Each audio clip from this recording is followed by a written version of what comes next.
इस साल दीवार बर्लिन के इन्हदाम को 35 साल मुकम्मल होने वाले हैं।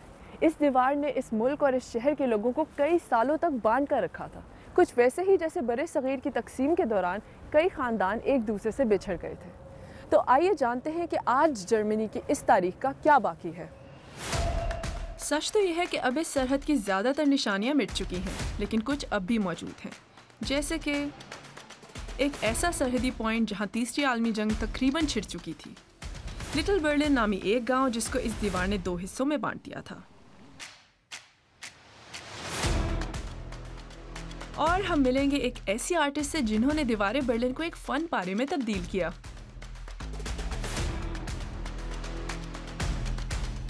चलिए मेरे साथ एक दिलचस्प सफ़र पर, जहां हम बर्लिन और जर्मनी के 5 तारीखी मकामात पर जाएंगे और ये जान सकेंगे कि एक तकसीम शुदा मुल्क और शहर में रहना कैसा होता है।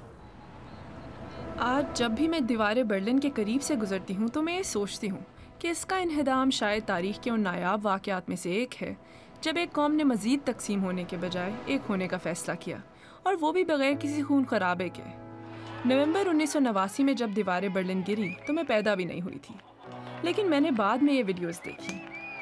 लोगों के चेहरे पे खिलती खुशी, क्योंकि नामुमकिन मुमकिन हो चुका था। एक पुरअमन इनकलाब। आज तक ये एक ऐसा मौजज़ा है जो उम्मीद दिलाता है।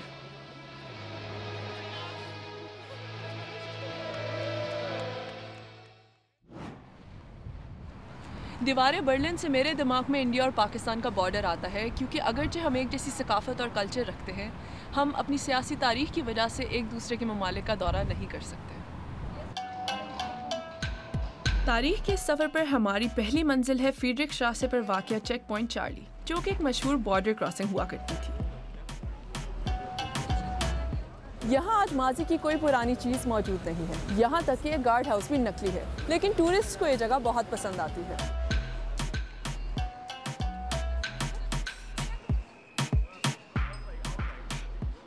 मैं तसव्वुर भी नहीं कर सकती थी कि यहाँ तीसरी आलमी जंग तकरीबन शुरू हो चुकी थी। दूसरी आलमी जंग के इख्तिताम पर इत्तेहादियों ने न सिर्फ जर्मनी बल्कि बर्लिन को भी 4 मकबूजा इलाकों में तकसीम कर दिया था। मगरबी इलाके अमेरिका, बरतानिया और फ्रांस, जबकि मशरकी इलाका सोवियत यूनियन या GDR के ज़ेर इंतज़ाम था। शुरू में लोग ये बॉर्डर क्रॉस कर सकते थे, लेकिन ये 13 अगस्त 1961 को बंद कर दिया गया जब GDR ने ये दीवार तामीर की।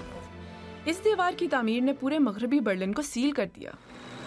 फिर एक ऐसा वक्त आया कि यहाँ इसी मकाम पर गोला बारूद से लदे हुए अमरीकी और सोवियत टैंक्स आमने सामने आ गए और 16 घंटों तक ऐसे ही खड़े रहे। बर्लिन और पूरी दुनिया की सांसें थम गईं। ये मनाजिर पूरी दुनिया में नशर किए गए और यूं चेक पॉइंट चार्ली को शोहरत मिली।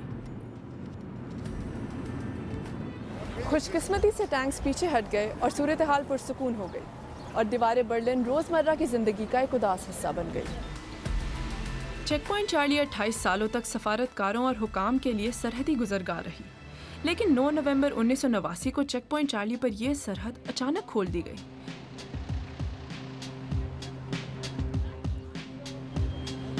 तब मैथियास ब्राउनर वहां मौजूद थे। उस वक्त वो 23 साल के थे और उन्होंने मगरबी बर्लिन में उस शाम पेश आने वाले वाक़यात की तस्वीर अपने कैमरे से कैप्चर की। उनकी तस्वीर अब एक पॉपअप नुमाइश में देखी जा सकती हैं। उस रात लोगों के जज्बात क्या थे? मुझे लगता है कि सबको बयान करने के लिए एक लफ्ज़ ही काफ़ी है, पागलपन। सीधा सीधा पागलपन। यही लफ्ज़ मैं बार बार सुनता हूँ और मैं यही महसूस करता हूँ। 9 नवंबर को मैथियास ब्राउनर ने भी दीगर बहुत से लोगों की तरह ये नाकाबिले यकीन खबर सुनी कि GDR ने सरहद खोलने का ऐलान किया है, और वो भी शायद उसी रात। ये सुनना था कि मैथियास चेक पॉइंट चार्ली की तरफ रवाना हो गए, जहां GDR के सरहदी मुहाफिज लोगों के हुजूम को बमुश्किल कंट्रोल कर पा रहे थे। यहाँ इन सरहदी गार्ड्स का इंचार्ज मगरबी बर्लिन वालों से कह रहा था कि बराह करम अपने घरों को वापस जाएं, आज यहाँ कुछ नहीं होने वाला। और मुझे इसकी ये बात इस वक्त बहुत अजीब लगी, क्योंकि सबको मालूम था कि इस दिन तारीख रकम होने जा रही थी। ये कुछ देर बाद का मंजर है। आप देख सकते हैं कि GDR के गार्ड्स में से बमुश्किल ही किसी ने अपनी टोपी पहन रखी है, क्योंकि दीवार बर्लिन की मगरबी तरफ के लोग वक्तन फवक्तन इन गार्ड्स के सरों से टोपियां उतार लेते थे। इस तस्वीर में आप देख सकते हैं कि एक शख्स इनमें से एक गार्ड की टोपी हासिल करने में कामयाब हो गया और फिर उसने पुरजोश अंदाज में ये टोपी पहन ली। Mütze dann trägt. Ja, das ist, glaube ich, ein sehr lustiges Bild hier an der Stelle. आधी रात के करीब सरहद खोल दी गई। ये मशरकी बर्लिन के वो लोग हैं जो यहाँ पहले पहुँचे थे और आप देख सकते हैं कि उन्हें वाकई हुजूम ने उठाकर यहाँ तक पहुँचाया है। इनमें से हर एक का यहाँ भरपूर इस्तकबाल हुआ। लोगों ने उन्हें अपने कंधों पर उठा लिया। ये आदमी अपना शनाख्ती कार्ड बुलंद करके कह रहा है, मैं GDR से हूँ। आप दोनों तरफ से मुस्कुराते चेहरों को देख सकते हैं। यही वो लम्हा है जिसको एक दस्तावेजी शक्ल मिली। चेक पॉइंट चार्ली पर आज दीवार का ज्यादा हिस्सा बाकी नहीं है। अब ये एक मशहूर फोटो स्पॉट है। लेकिन ये दीवार असल में कैसी दिखती थी, ये हम बाकी जगहों पर देख सकते हैं। इसलिए ये है हमारा दूसरा स्टॉप, बर्नाउर स्ट्रासे मेमोरियल, जो कि एक बड़ी ओपन एयर नुमाइश और दस्तावेजी मरकज पर मुश्तमिल है।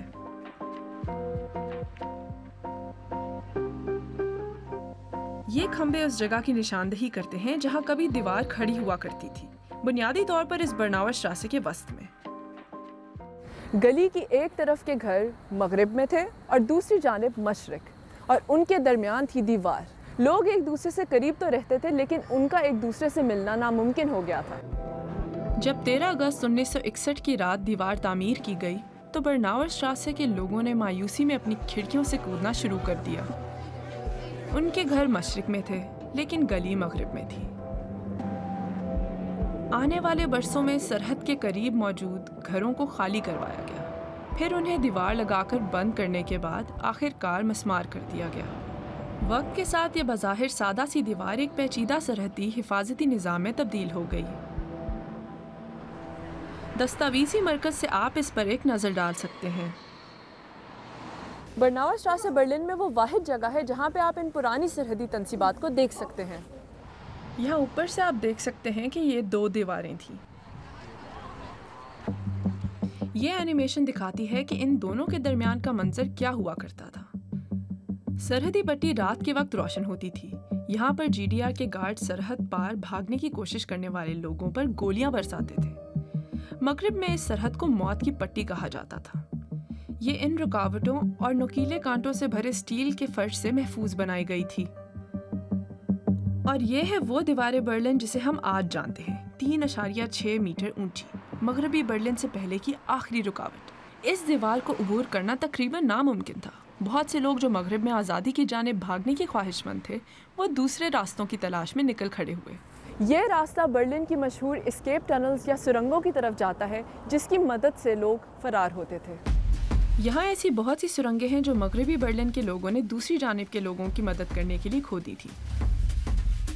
इनमें से सबसे तवील सुरंग 1964 में खोदी गई, और इससे पहले कि GDR इंतज़ामिया को पता चलता, इसके ज़रिए 57 अफराद आज़ादी हासिल करने में कामयाब हुए। आज आप बर्नाउर स्ट्रासे पर इसकी एक नकल देख सकते हैं। लेकिन यहाँ कुछ कहानियों का अंजाम खुशगवार नहीं रहा। इस दीवार को अबूर करने की कोशिश में 140 लोग या तो हादसात का शिकार हो गए या फिर सरहदी मुहाफिजों की गोलियों का निशाना बनकर मारे गए। बर्नाउर स्ट्रासे मेमोरियल बर्लिन शहर की अलमनाक तारीख की एक मजबूत याद दहानी है।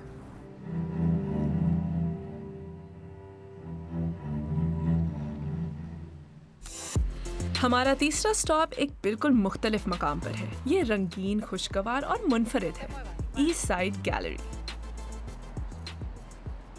ये 1.3 किलोमीटर तवील है और दीवारें बर्लिन के गिरने के बाद दुनिया भर से मुख्तलिफ आर्टिस्ट ने इस पर अपनी पेंटिंग्स की, जिसकी वजह से दुनिया की सबसे लंबी ओपन एयर गैलरी है। यहाँ तो सिर्फ वॉक करने और इन 100 से ज़ायद पेंटिंग्स को देखने में मज़ा ही आ जाता है, क्योंकि हर पेंटिंग मुख्तलिफ और मुनफरिद है।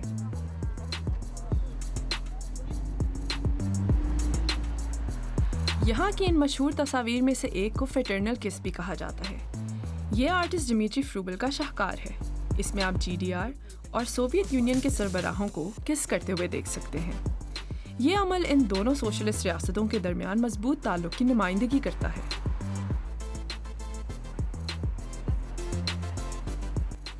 मशरकी बर्लिन की तरफ दीवार को पेंट करना सख्ती से मना था और 1990 तक ये दीवार खाली रही। लेकिन मगरबी बर्लिन के लोगों ने दीवार के अपने जानिब के हिस्से को हमेशा पेंट किया। यहाँ आपको पाकिस्तान की किसी आर्टिस्ट की तो पेंटिंग नहीं मिलेगी, लेकिन हमारे हमसाए मुल्क इंडिया के एक आर्टिस्ट की पेंटिंग यहाँ ज़रूर है।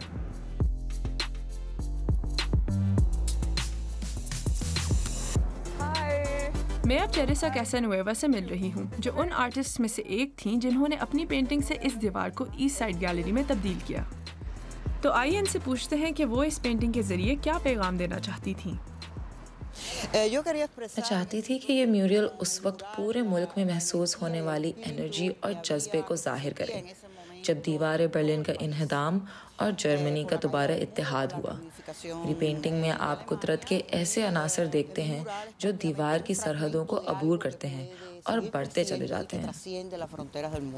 ईस्ट साइड गैलरी आजकल के टूरिस्ट के लिए सिर्फ एक फ़ोटोशूट लोकेशन बन चुकी है, लेकिन आपके लिए ईस्ट साइड गैलरी का क्या मायने है? मुझे उस वक्त अंदाज़ा ही नहीं था कि ये दीवारी मुसव्वरी इतनी अहमियत इख्तियार कर लेगी। ईस्ट साइड गैलरी दीवार बर्लिन का सबसे तवील हिस्सा है जो अब भी बर्लिन में मौजूद है, और ये आर्टिस्ट्स की मेहनत का नतीजा है कि ये अभी तक कायम है। उस वक्त टेरेसा GDR में आर्ट स्टूडेंट थी जब उनके प्रोफेसर्स ने उन्हें ईस्ट साइड गैलरी प्रोजेक्ट के बारे में बताया। उन्होंने मुझे 1990 का अपना वो स्केच भी दिखाया जो उन्होंने प्रोजेक्ट में हिस्सा लेने के लिए बनाया था।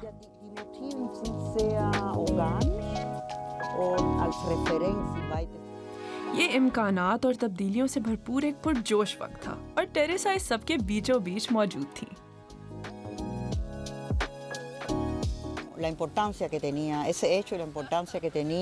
मेरे लिए ये बहुत अहम था कि मैं अपनी तस्वीर उस दीवार पर बनाऊं जिसकी वजह से अब तक लोगों को जेल हुई।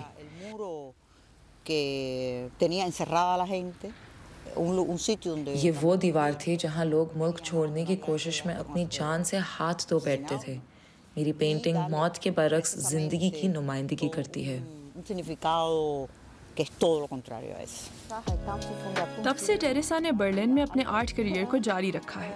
वो कभी कभार ईस्ट साइड गैलरी के गाइडेड टूर्स भी देती हैं, क्योंकि वो ये कहानी आज की नौजवान नस्ल को सुनाना अहम समझती हैं। अब हम बर्लिन से निकलकर अपने सफ़र की चौथी मंजिल की तरफ जा रहे हैं, जिसका नाम पॉइंट अल्फा है। ये अमरीकी ऑब्जर्वेशन पोस्ट साबिका मगरबी जर्मनी की सरहद पर वाक़या थी, ठीक मौजूदा दौर की रियासतों थुरिंगिया और हेसे के दरमियान।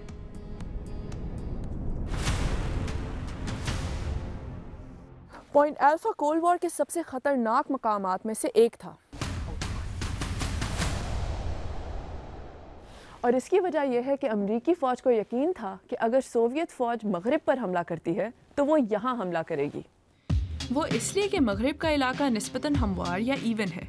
अचानक हमले में सोवियत फ़ौजें मगरबी जर्मनी में बहुत तेज़ी से और बहुत गहराई तक घुस सकती थीं। इसीलिए अमरीकियों ने यहीं पर यह चौकी बनाई ताकि वो GDR के बॉर्डर के करीब हो सकें। ये अमरीकी वॉच टावर GDR के उस वॉच टावर से सिर्फ 50 मीटर की दूरी पर है। अमरीकी कैंप में ब्लैक हॉर्स रेजिमेंट के सिपाही तैनात थे। हमले की सूरत में ये मजबूत यूनिट इलाके का दिफा करने के लिए हर वक्त तैयार रहता था।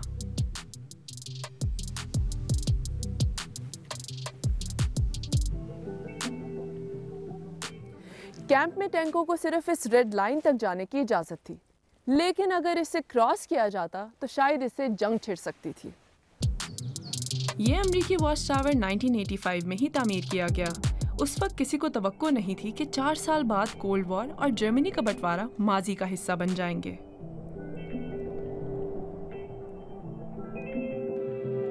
हमारे सफ़र का 5वां और आखिरी मकाम थुरिंगिया और बवेरिया की सरहद पर वाक़या ये छोटा सा गांव मोडलागोइट है।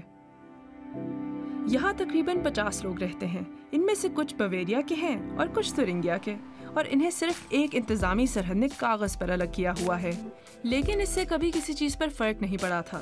सब एक ही स्कूल में जाते, एक ही बार में वक्त गुजारते और खुशियाँ मनाते थे। ये छोटी सी नदी हमेशा से थुरिंगिया और बवेरिया के दरमियान एक कुदरती सरहद रही है, और यहाँ कभी कोई मसला भी नहीं हुआ था। लेकिन 1945 में सब कुछ बदल गया जब इत्तेहादियों ने जर्मनी को आपस में तकसीम करने का फैसला किया। अचानक मोरलागॉयड का मगरबी हिस्सा अमरीकी जोन में आ गया, जबकि मशरकी हिस्सा सोवियत जोन में। इंतज़ामी सरहद अचानक कौमी सरहद बन गई, जिससे दोस्त और ख़ानदान बिछड़ गए। गांव के मगरबी हिस्से के लोग अब उसी स्कूल या बार में नहीं जा सकते थे, क्योंकि वो अब मशरक में थे। उनका एक दूसरे को दूर से हाथ लहराना, हत्ता के सलाम करना भी ममनू था। इस जगह की कहानी पाकिस्तान की नीलम वैली से कुछ मिलती जुलती है, जहां नदी के एक किनारे इंडिया है और दूसरे किनारे पाकिस्तान।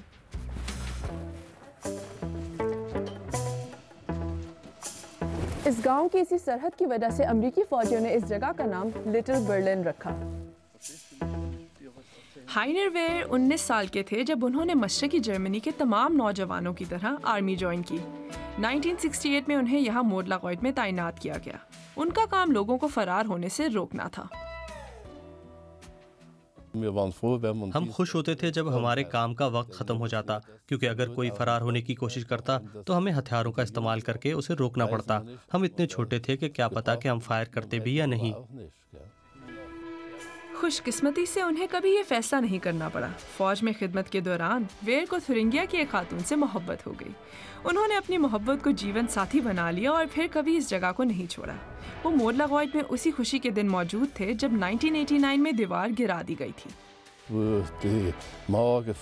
जब दीवार गिरी तो सिर्फ एक छोटा सा रास्ता बनाया गया। वो लम्हा बहुत जज्बाती था।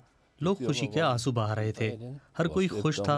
एक बैंड म्यूजिक प्ले कर रहा था और लोग सॉसेजेस ग्रिल कर रहे थे। सब एक दूसरे को मिल रहे थे, गले लगा रहे थे। ये बहुत जज्बाती लम्हा था। आज भी उसे याद करके मेरे जिस्म में एक सर्द लहर दौड़ जाती है।